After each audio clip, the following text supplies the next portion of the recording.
para makapanayon pa si Beryl sa iyang kinabuhi. O mabibyo pa siya tarong. O saman, o yun ba mong luhas sa akong suggestion?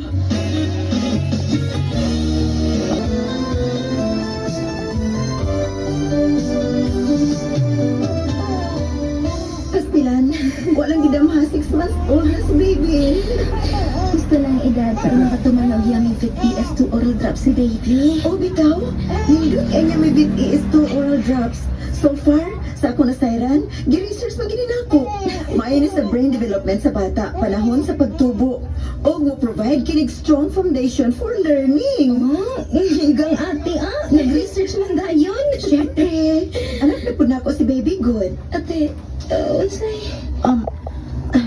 Day, pwede ba ang gihangi ni Nick? Amo na lang si baby. Ako manggod ang dili makaanak, Day. Total, ikaw, bata ka pa man. Maminyo ka pagtarong para dili lang kung maguba ang among pamilya ni Nick. Ako na limang inahan sa bata, inigbunyag, bi.